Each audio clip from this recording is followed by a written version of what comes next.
Salam kerahiman. Hari ini tanggal 24 November. Kita akan baca dari 1360 dan 1417. Kita mulai ya. Dalam nama Bapa dan Putra dan Roh Kudus. Amin. 1360. Ya Tuhan, Engkau menembus seluruh kehidupanku dan mengetahui juga apa yang ada dalam lubuk hatiku yang paling tersembunyi. Engkau tahu bahwa hanya Engkau yang kuinginkan, dan hanya kegenapan kehendak kudus-Mu yang kudambakan. Demi Engkau dan kehendak kudus-Mu, aku tidak peduli akan kesulitan, penderitaan, dan penghinaan, atau apapun juga yang dapat dipikirkan orang. 1417.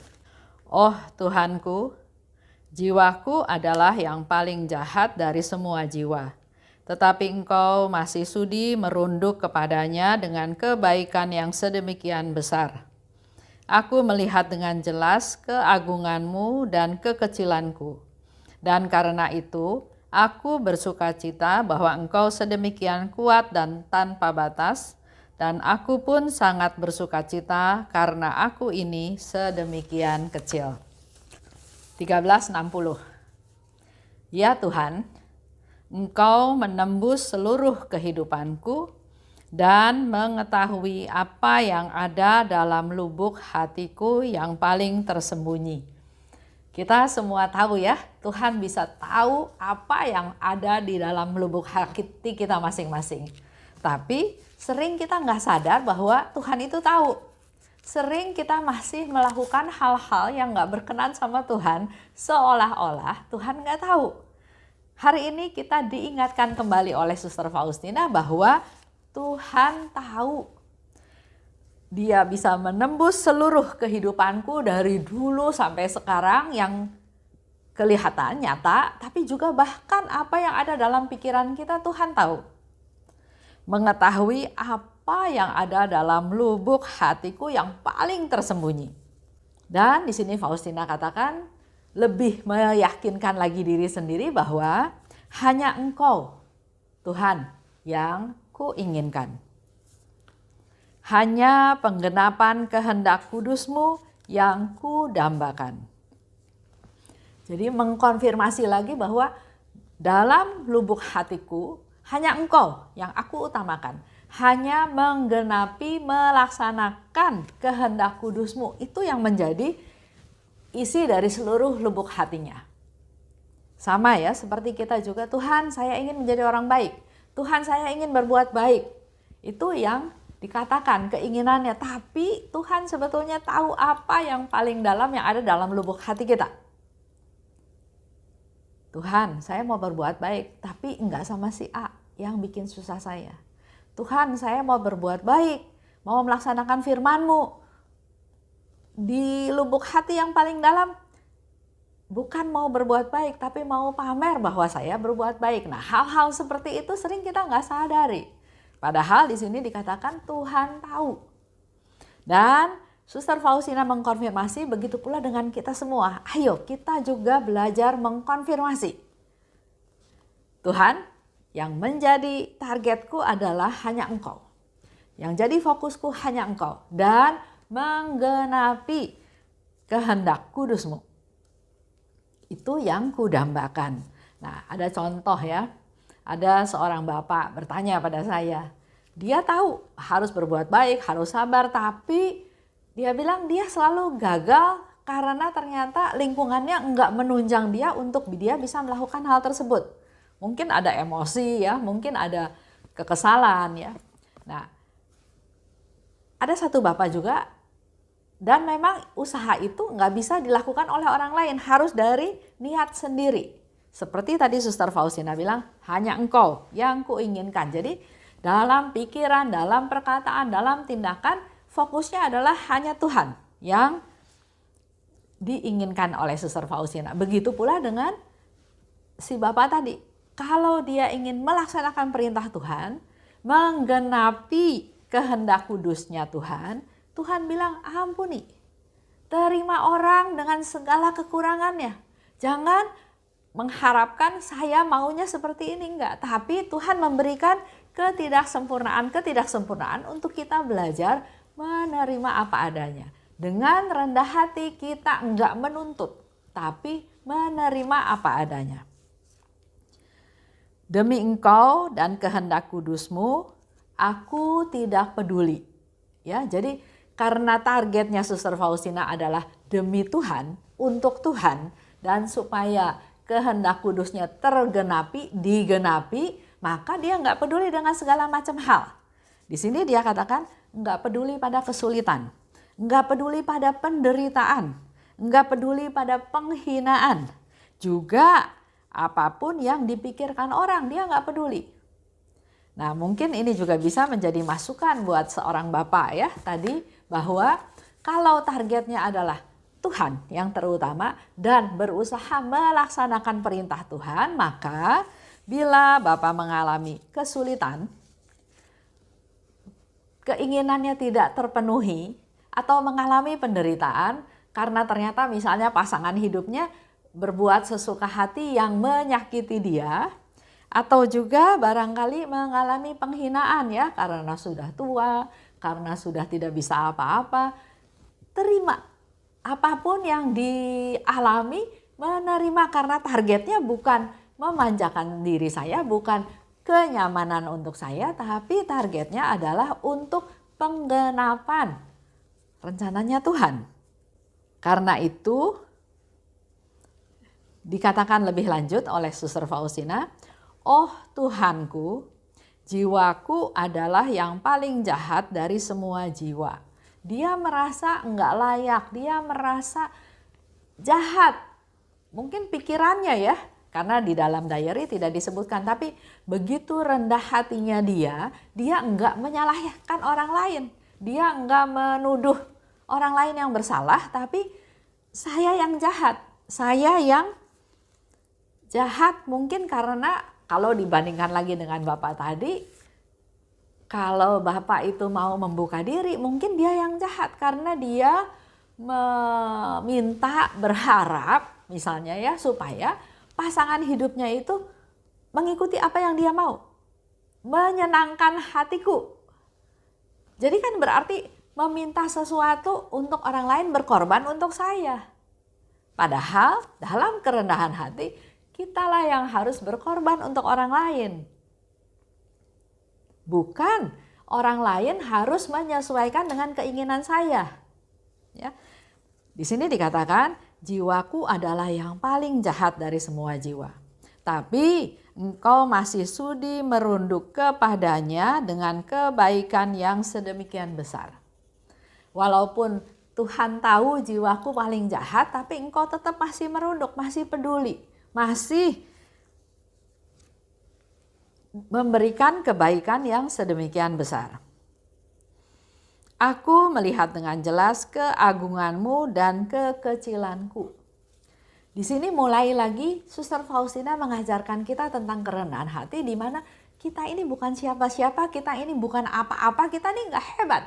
Ya, jadi kalau ada suami yang menuntut istrinya harus seperti ini, misalnya ya contoh, saya mau rumah saya bersih. Karena saya suka rumah yang bersih. Sementara mungkin istrinya bukan orang yang tipe bersih. Istrinya orang yang lebih tipe praktis. Bukan kelihatan rapi, bukan kelihatan enak dilihat, tapi dia hidup dengan cara yang praktis. Jadi kan di matanya suami nggak klop, nggak sesuai, dan si suami merasa kesel, merasa marah, merasa keinginannya tidak terpenuhi. Keinginan untuk rumah rapi benar, tapi kita juga harus lihat kesanggupan, background, dan juga cara berpikir si istri. Karena kita kan setara, bukan berarti saya minta rumah rapi dan itu baik dan kamu harus. Ya, jadi sesuatu yang menuntut pasti bukan kerendahan hati. Sesuatu yang maunya saya, inginnya saya merasa benar, sayanya yang diperhatikan, itu pasti bukan kerendahan hati. Sehingga dalam hidup pasti kita merasa tidak nyaman, merasa gelisah, merasa khawatir, merasa tidak enak, bahkan juga bisa lari ke penyakit, bisa jadi sakit macam-macam. Padahal itu semua dasarnya datang dari pikiran. Kenapa? Karena pikirannya yang menuntut saya mau ini, ya. Apalagi kalau sudah menikah puluhan tahun. Kalau sudah menikah puluhan tahun dan terus menuntutnya bahwa sudah sekian tahun saya mengalah, sekarang kok sampai sekarang udah 35 tahun masih nggak bisa nurut maunya saya, ya. Misalnya si suaminya berpikir seperti itu, pasti dia bukan orang rendah hati dan pasti dia tidak akan merasakan kedamaian. Tapi sebaliknya dipikirkan, sudah menikah 35 tahun dengan sifat istri yang seperti itu, kenapa kamu nggak belajar menerima kekurangan si istri? Kalau kita bisa menerima, sukacita, damai, sejahtera, dan ingat satu, orang itu orang rendah hati karena dia nggak menuntut, tapi dia malah memberi toleransi kepada istrinya. Lanjut ya. Suster Faustina mengajarkan kepada kita terus-menerus bahwa kita ini papa, kita ini kecil. Jangan nuntut macam-macam. Pada saat suami nuntut sesuatu, harus pikir juga, memang kamu juga sempurna, mau nuntut istri sempurna, ya. Nah, kalau udah kesini nanti nggak ketemu ya. Jadi yang terpenting adalah apapun yang terjadi belajar terima dengan rendah hati. Karena yang jadi fokus bukan istri harus ikut maunya suami, tapi yang jadi fokus adalah Tuhan. Kalau Tuhan memberikan saya istri seperti ini, ajar saya Tuhan, kuatkan saya Tuhan supaya saya bisa menerima istri yang Kau berikan kepada saya. Pasti hidupnya akan jauh lebih nyaman, lebih damai. Dikatakan lebih lanjut, karena itu aku bersukacita bahwa Engkau sedemikian kuat dan tanpa batas, dan aku pun sangat bersukacita karena aku ini sedemikian kecil. Dengan ketidakberdayaannya, dengan kepapaannya, dengan ketidaknyamanannya dalam tanda kutip, dia bersukacita. Lain dengan Bapak tadi. Dia nggak bisa senang, nggak bisa bersukacita, bahkan mengalami sakit penyakit karena keinginannya enggak terpenuhi. Nah, mari kita belajar rendah hati. Jangan menuntut. Pada saat kita menuntut hal sekecil apapun, itu sudah bukan kerendahan hati. Karena aku kecil, sedangkan Engkau kuat, Engkau tanpa batas, maka aku bersukacita. Ya. Jadi di dalam hidup ini, kita coba berpikir bahwa saya kecil, saya nggak berdaya, saya papa, saya banyak kekurangan, tapi saya punya Tuhan yang kuat, yang kekuasaannya tidak terbatas. Jadi kenapa saya harus susah? Saya justru bersukacita. Lanjut ya, contoh. Orang yang kecil, yang lemah, yang tidak berdaya, yang cacat, yang dilecehkan, yang dianiaya, yang tidak penting, yang tidak diperhatikan. Dia punya status seperti itu, ya. Kecil, lemah, tidak berdaya, cacat, dilecehkan. Apa reaksi saya kalau saya kecil, saya dilecehkan, saya diremehkan, saya dihina? Apa reaksi saya? Marah? Mau balas? Contoh ya, ada karyawan toko. Dia kerja sudah beberapa tahun di toko itu. Dia dimarahin sama majikannya karena kerjanya nggak bagus, nggak betul, ya. Dia merasa marah, merasa dendam karena kok saya dimarahin terus. Dan dia merencanakan sesuatu untuk membunuh majikannya. Itu terjadi ya, ada kejadiannya dalam beberapa waktu yang lalu, saya dengar di TV seperti itu. Dia nggak bisa menerima bahwa dia melakukan satu kesalahan. Oleh sebab itu dia ditegur. Nah, kalau kita sudah belajar dari Suster Faustina, justru kita harus bersyukur atas kelemahan tersebut.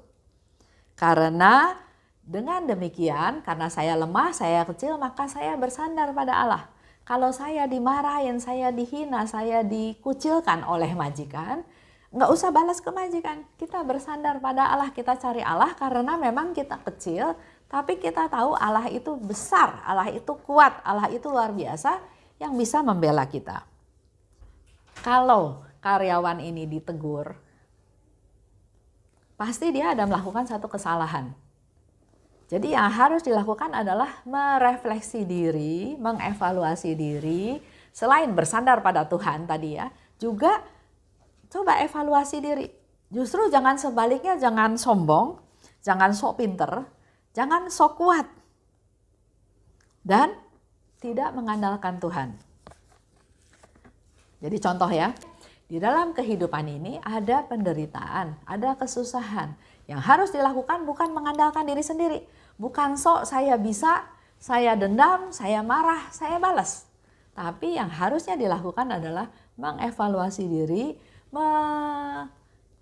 mengandalkan Tuhan di dalam setiap penderitaan, setiap kesusahan. Bukti bahwa kita rendah hati, bukti bahwa kita memang tidak bisa apa-apa, bukti bahwa memang kita apa-apa. Sebaliknya, kalau kita jadi majikan juga, kita harus bisa belajar menerima kekurangan daripada si karyawan tersebut. Bukan memaksakan kehendak, saya sudah bayar kamu, makanya kamu harus bisa ini, enggak. Karena kemampuan setiap orang itu terbatas. Ada yang nggak bisa menjadi bisa belajar, tapi ada yang sudah belajar pun tetap dia nggak bisa. Nah, di dalam hal ini juga Tuhan membiarkan hal itu terjadi untuk kita belajar rendah hati. Belajar menerima apa adanya dengan segala kekurangan yang ada. Sehingga di dalam diary tertentu juga disebutkan bahwa kesulitan-kesulitan itu dibiarkan terjadi untuk menjadi proses kita menjadi kudus. Karena kalau semuanya nyaman, semuanya sesuai dengan apa yang kita mau, kita nggak belajar apa-apa. Baik, saya tutup ya. Dalam nama Bapa dan Putra dan Roh Kudus, amin. Allah Bapa yang Maha Baik, terima kasih atas segala rahmat dan kasih karunia-Mu. Hari ini kami juga kembali belajar daripada-Mu Tuhan melalui Suster Faustina untuk dalam kehidupan ini fokus kepada hal yang paling penting. Jangan diganggu, jangan terganggu untuk hal-hal yang tidak penting. Seperti Suster Faustina yang menjadi fokusnya adalah Tuhan dan menggenapi setiap perintahnya. Mampukan kami juga Tuhan untuk dapat meneladan Suster Faustina dan melalui segala peristiwa yang kami hadapi, kami juga mau belajar untuk semakin rendah hati. Terima kasih Bapa, dalam nama Putra-Mu kami berdoa dan bersyukur. Amin. Dalam nama Bapa dan Putra dan Roh Kudus, amin. Salam kerahiman.